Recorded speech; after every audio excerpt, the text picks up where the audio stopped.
Hi, I hope you're doing great. Um, Today I want to consider a topic under research.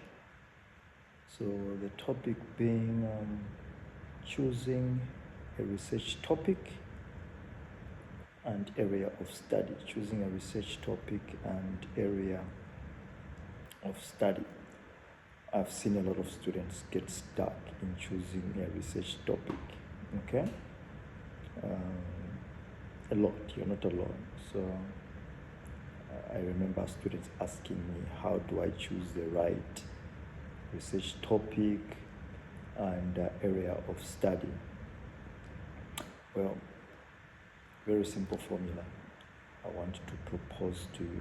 Okay, so I'm going to go stepwise. I want to start with step one.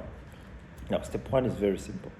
Step one is you need to understand the difference, okay? So this research area or area of study, let's say, is like a big picture, the bigger picture. While the actual research topic is a specific issue within that area, okay? For example, let's say you love technology. That could be taken as technology would be taken as a big picture. Okay, that's your research area. But in an instance where you want to research on or to study how AI affects job opportunities, how AI affects job opportunities, that one would be your research topic. Okay, so that should be your step one. That's how we should view it. Now, step two, I want to propose four point, we call it 4-point formula. I want to propose a 4-point formula for a research topic. 4-point formula for a research topic. So we'll quickly run through these four. Number one, you must choose something that you actually love. You need to choose something that you care about. Okay? So something you are passionate about, something you are interested in.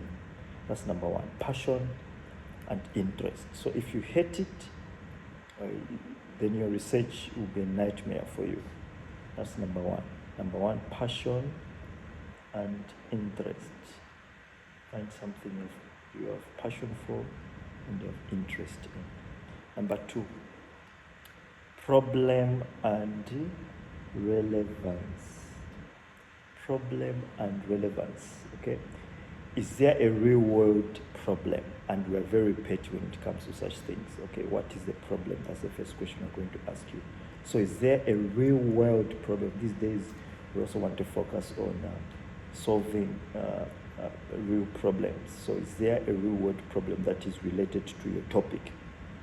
Okay, so what we want here is there must be an issue you want to sort out. If there is no problem or if there's nothing to solve, then it is not worth researching.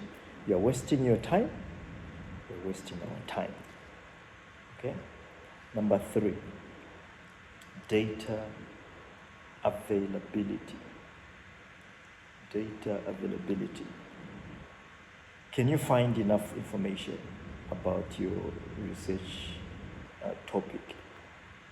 Remember in the other video I talked about there must be always someone who has studied something like that or something close. But if there are instances where something is completely new, okay, so if you can't get enough information, then don't do it.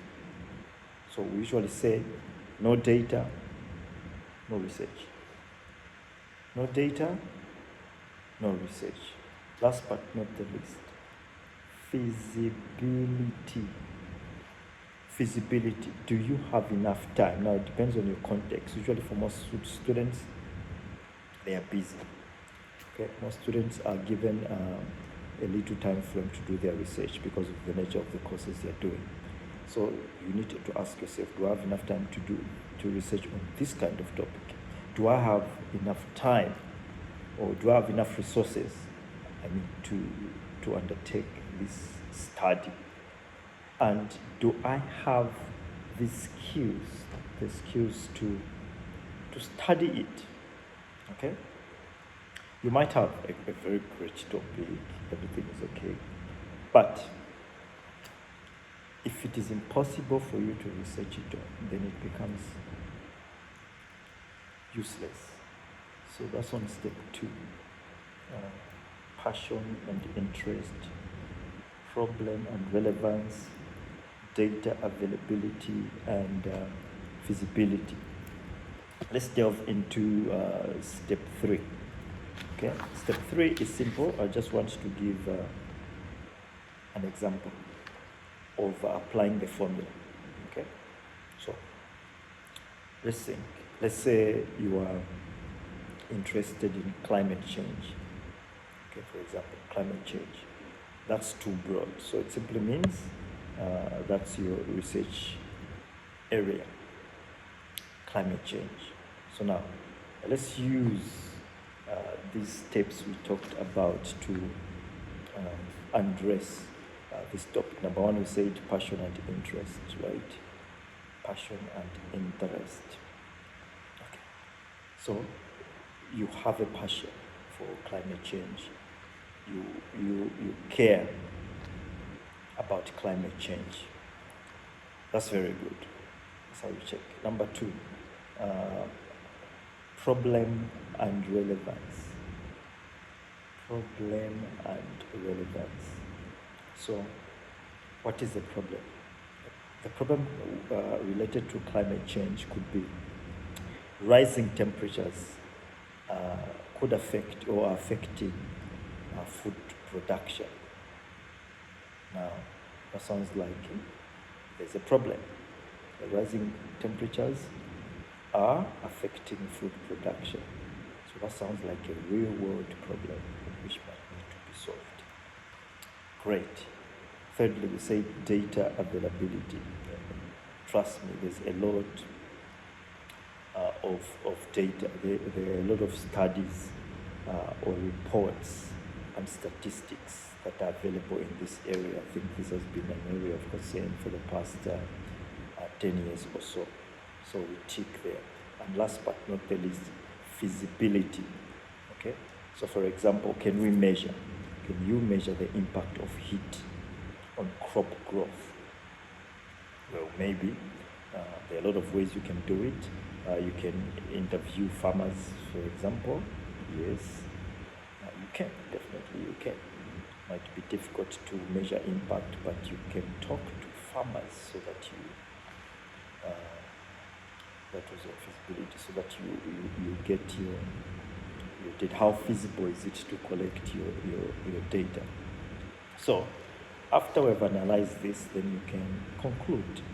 Okay, your topic then could be the impact of rising temperatures on maize production.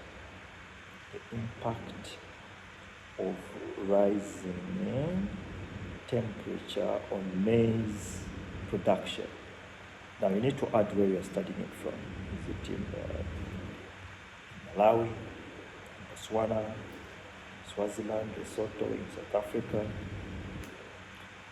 Zambia?